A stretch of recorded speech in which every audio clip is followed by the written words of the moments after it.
반갑습니다. 이제 실로의 회막에서 자라고 있는 아이 사무엘에게 초점을 맞춥니다. 엘가나와 한나 사이에 태어난 아이와 당시 제사장 엘리의 아들들의 모습과는 대조되는 상황입니다. 그 아이는 사무엘은 제사장 엘리 앞에서 여호와를 섬기니라. 엘리의 아들들은 행실이 나빠 여호와를 알지 못하더라. 행실이 나빠로 번역된 단어는 벨리야알입니다. 이 단어는 사전에서 보면 무익하고 아무 선한 것이 없는 것, 파멸, 멸망, 파괴, 사단 등의 의미로 사용되었다고 합니다. 제사장 엘리의 아들들이 여호와를 알지 못하기 때문에 마귀 같은 짓을 한다고 할 수 있습니다. 엘리의 두 아들이 성소에서 행하는 악행들을 말씀합니다. 제사장이 백성에게 지켜야 하는 규정이 있었는데 그들은 그것도 무시하였습니다. 고기를 삶고 있으면 제사장의 종이 갈고리를 가져와서 갈고리에 걸려 나오는 것은 무엇이든지 제사장의 몫이라며 가져갔습니다. 특권의식에 사로잡힌 것일까요? 이런 일이 언제 한번 일어난 것이 아니라 마치 늘 일상적으로 있는 일로 보입니다. 실로에 와서 주께 제물을 바치는 이스라엘 사람이 모두 이런 일을 당하였습니다. 그뿐만이 아닙니다. 기름을 태우고 난 후에 제사장 몫으로 고기를 줄 수 있는데 제사장의 종이 와서 고기부터 챙겨갔습니다. 소위 날고기, 생고기를 먼저 챙기고 있습니다. 제사자가 만류를 하고 규정을 설명해도 강제로 빼앗다시피 했습니다. 제사장이 제사법을 무시해버리는 상태입니다.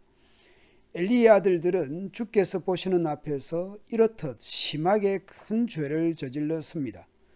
그들은 주께 바치는 제물을 이처럼 함부로 대하였습니다.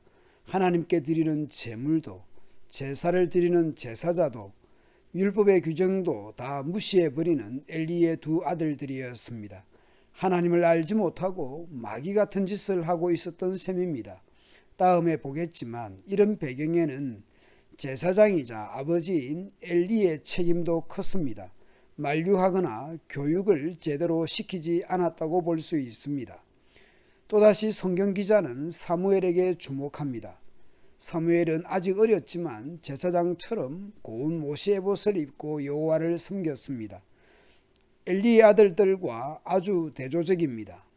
그리고 해마다 그의 어머니 한나는 자기 남편과 함께 제사를 드리러 올 때 작은 겉옷을 만들어 가지고 와서 사무엘에게 입혀 주었습니다. 아마 어린이였기에 사무엘의 키가 한 해 한 해 달라졌을 테니 사무엘의 어머니 한나는 사무엘의 옷을 매년 새로 만들어 입혔을 것 같습니다. 한 뜸 한 뜸 옷을 만들면서 어제 본문에서처럼 한나는 하나님께 기도하며 찬송하였을 것 같습니다. 엘리의 아들들과 사무엘, 엘리와 한나가 대조되는 듯합니다. 그리고 사무엘을 마치 제사장 엘리에게 입양시켰듯 성소에서 섬기는 아이로 바쳤기에 사무엘을 대신할 아이를 주시기를 기도하였습니다. 그래서 여호와께서는 한나에게 복을 내리셔서 세 아들과 두 딸을 더해 주셨습니다. 그리고 사무엘도 여호와 앞에서 무럭무럭 잘 자라고 있습니다. 사사시대에 뭔가 새로운 희망이 자라가고 있는 뜻이 보입니다. 오늘 본문을 보면서 창세기 4장의 내용이 떠올랐습니다. 아벨을 죽인 가인의 후예들이 세상에서 온갖 조상, 아버지로 승승장구할 뿐만 아니라 그 후예들은 악행을 자랑하며 세상을 호령해 갈 때 4장 끝에서 이렇게 말씀합니다. 셋도 아들을 낳고 그의 이름을 에노스라 하였으며 그때에 사람들이 비로소 여호와의 이름을 불렀더라. 사사시대 당대 제사장 엘리의 두 아들이 그렇게 망나니 같은 짓을 하던 시대였습니다. 지도자 제사장에게 실망스러운 시대였습니다. 희망보다는 절망스러운 상황들이었습니다. 그런 와중에도 사무엘은 하나님 앞에서 잘 자라가고 있습니다. 하나님께서 새로운 시대를 열기 위해 사무엘을 준비시키고 있는 것 같습니다. 영적 암울한 시대에 아무런 힘이 없는 듯한 아이였지만 그 아이가 자라고 있다는 것은 새로운 희망이 싹트고 자라고 있는 것으로 보입니다.